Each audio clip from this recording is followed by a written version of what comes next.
तो भाई हो गया है कांड।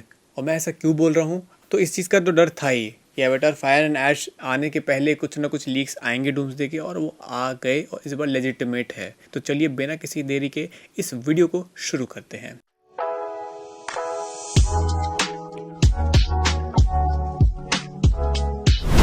तो वैसे तो लीक्स पे वीडियोस जैसे बनाने नहीं चाहिए और लीक्स को प्रमोट नहीं करना चाहिए, लेकिन भाई पापी पेट का भी सवाल है। तो ये लीक अचानक से मैं अभी उठा तो रिलीज़ हुआ इंटरनेट पे, और मैंने देखा बहुत सारे रिव्यूअर्स ने इसको ऑलरेडी कवर कर लिया है। लेकिन मैं इसमें एक अपने अलग टेक लूँगा और इसमें आपको कुछ थ्योरीज बताऊँगा जो कि मेरे ख्याल से इस चीज़ से रिलेटेड है।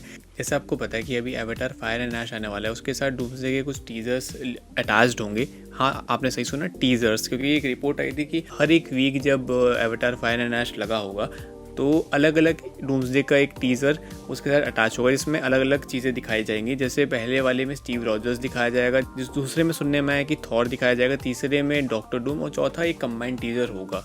तो खैर भाई साहब, किसने भांग फूक के लिटरली ये स्टडीज हुई थी पता नहीं, लेकिन भाई साहब इस टीज़र के लीक से एक चीज़ तो थोड़ी ठीक हो गई कि अब हमें 4 बार नहीं जाना पड़ेगा थिएटर में 3 घंटे की मूवी देखने के लिए। इसमें बस हमें ये 1 मिनट का टीज़र देखना हो। क्या मतलब, उस मूवी को कवर भी तो करना है। तो कॉपीराइट इशू की वजह से मैं आपको ये टीज़र दिखा तो नहीं सकता इसमें, तो मैं इस पूरे वीडियो में एक एआई वीडियो का यूज़ करूँगा, जो जिसने बनाया उसको मैं क्रेडिट भी दे दूँगा, और उससे मैं एक्सप्लेन करूँगा कि इस पूरे टीज़र में होता क्या है। तो हम अगर टीज़र पे आएँ तो इसमें हम देख सकते हैं एक इंसान है जो कि बाइक से आ रहा है, और फिर वो उसी घर में जाता है जहाँ पे हमने एंड गेम में देखा था स्टीव रॉजर्स और पेगी कार्टर रह रहे थे। और हमें पता लगता है ये स्टीव रॉजर्स है, और ये अपना हेलमेट उतारता है और ये घर के अंदर जाता है। और ये घर अगर हम देखें तो इसी का कुछ लीक आया था कुछ टाइम पहले, डूम्सडे का एक सेट इसी घर का बन रहा है।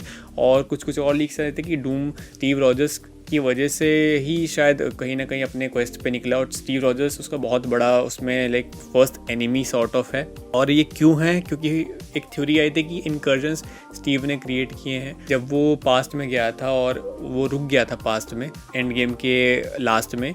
तो भाई साहब उसकी वजह से इनकर्जन हुए, और उसके बाद डॉक्टर डूम उसके पीछे आ गया, क्योंकि उसकी फैमिली स्टीव रॉजर्स की वजह से ख़त्म हो गई। लेकिन इस टीज़र को देखने के बाद मुझे लगता है कि इस चीज़ को और थोड़ा इन डिटेल हम समझ सकते हैं, क्योंकि मैं एक थ्योरी सामने रखूँगा जिसके बाद ये पूरी पिक्चर हो सकती है क्लियर हो जाए कि ये डूम स्टीव रॉजर्स के पीछे क्यों पड़ा, क्योंकि और लोग भी तो इनकर्जन्स करते हैं, तो स्टीव रॉजर्स इतना मेन क्यों बन जाता है उसकी लाइफ में।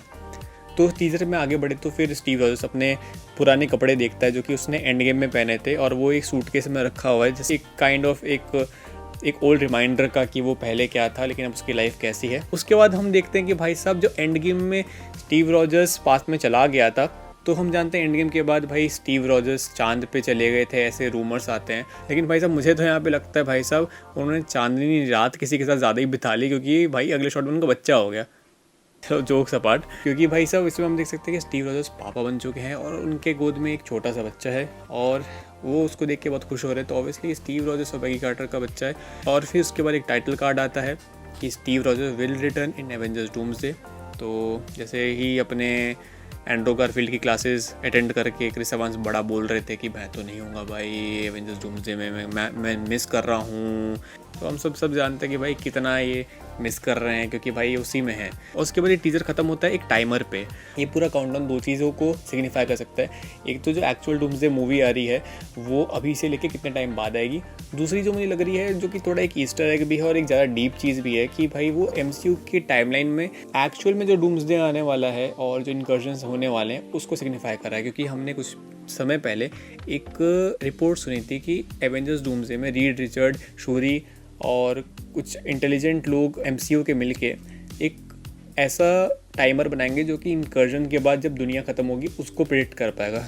तो ये हो सकता है उसका एक बहुत बड़ा रेफरेंस हो और वो चीज़ सही हो, वो लीक। तो अब हम अपने सबसे बड़े थ्योरी पे आए, जो कि इस वीडियो का टाइटल है कि भाई साहब क्या डॉक्टर डूम स्टीव रॉजर्स का बेटा है। हाँ जानता हूँ, कोई नशा वशा नहीं किया मैं बहुत सीरियस होकर ये चीज़ बोल रहा हूँ, क्योंकि भाई साहब हमने ये रिपोर्ट में सुना है कि डॉक्टर डूम स्टीव रॉजर्स से बदला लेना चाहता है। वो क्यों उसके पीछे पड़ा हुआ है, वो इनकर्जन क्रिएट कर रहा है इसलिए उसके पीछे पड़ा है, और उसकी फैमिली डिस्ट्रॉय हो गई थी इसलिए भी। लेकिन मेरे ख्याल से ये चीज़ थोड़ा और डीप इसमें जाए तो हम देखें तो स्टीव रॉजर्स के पीछे ही क्यों पड़ा है। अब आप बोलोगे कि स्टीव रॉजर्स का बेटा डॉक्टर डूम कैसे हो सकता है, लेकिन भाई एक चीज़ याद रखो, स्टीव रॉजर्स वहाँ पे स्टोन रिटर्न करके रुक गया था। इसके बाद एक नई टाइमलाइन क्रिएट हुई। अब इस टाइमलाइन में हो सकता है पेगी कार्टर और जो स्टीव रॉजर्स है उसका बेटा विक्टर वॉन डूम हो और अपने बेटे का नाम विक्टर ही रखें। कॉमिक बुक्स में तो खैर ऐसा होता नहीं है, लेकिन ये एमसीयू है और हम जानते हैं एमसीयू कॉमिक बुक्स को सिर्फ लूजली अडैप्ट करता है। और फिर हमें ये दिखाया जाए विक्टर बड़ा हो जाता है, वो उसी यूनिवर्स में बड़ा होता है, but Steve Rogers just because किसी और यूनिवर्स से इस यूनिवर्स में ट्रैवल कर चुका था, इसके बाद इनकर्जन्स क्रिएट होने लगे हों और वहाँ पे जो बड़ा डॉक्टर डूम है हो सकता है उसने एक फैमिली स्टार्ट कर ली हो और उसको ये सब के बारे में कुछ नहीं पता हो कि स्टीव रॉजर्स की हिस्ट्री क्या थी। इस यूनिवर्स में हो सकता है एवेंजर्स भी क्रिएट ना हुए हो जो कि इस दुनिया को बचा पाएँ, और उसके बाद स्टीव रॉजर्स जिस समय पे उस टाइमलाइन को छोड़ के निकला हो तब इनकर्जन्स ने अपना असली रूप दिखाना शुरू किया हो जो, और उसके बाद जो डॉक्टर डूम की जो फैमिली थी वो ख़त्म हो गई हो। और यहाँ पे बहुत सारे अब कनेक्शंस बन जाते हैं कि डॉक्टर डूम क्यों इतना हेट करता है स्टीव रॉजर्स से, वो क्यों उसको ख़त्म करना चाहता है, क्योंकि उसकी वजह से उसकी फैमिली मर गई हो सकता है कि उसको एंड में ही पता लग गया हो कि ये इस यूनिवर्स का था ही नहीं और इसकी वजह से जो भी हुआ है एक तरह से डॉक्टर डूम का एग्जिस्टेंस ही गलत है। एक थ्योरी भी आई थी कि टोनी स्टार्क जो है वो एक्चुअली में अडॉप्टेड है, वो हावर्ड स्टार्क और उसकी मदर का बेटा नहीं है। हो सकता है कि वो बच्चा पेगी कार्टर का हो, हमारे एमसीयू के 616 यूनिवर्स में भी मतलब वो पेगी कार्टर और स्टीव रॉजर्स का भी बच्चा हो सकता है, फिर कुछ बोल नहीं सकते, लेकिन हो सकता है कि हावर्ड स्टार्क का बच्चा नहीं हो।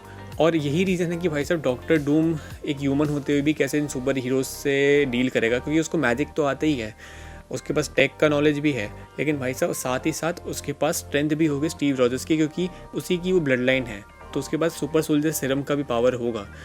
तो देखना बहुत इंटरेस्टिंग रहेगा भाई साहब। और इसी वजह से हमने जो रिपोर्ट सुनी थी कि स्टीव रॉजर्स के पीछे डॉक्टर डूम पड़ा रहेगा, स्टीव रॉजर्स इसमें कितना बड़ा रोल प्ले करता है, तो हो सकता है इन सबसे ये चीज़ कनेक्ट हो। डॉक्टर डूम हो सकता है कि एग्जिस्ट ही नहीं करना चाहिए हो, लेकिन स्टीव रॉजर्स की वजह से एग्जिस्ट करता हो, और उसके बाद हो सकता है स्टीव रॉजर्स को ही एट द एंड कोई सैक्रिफाइस देना पड़े, इसकी वजह से डॉक्टर डूम एंड हो।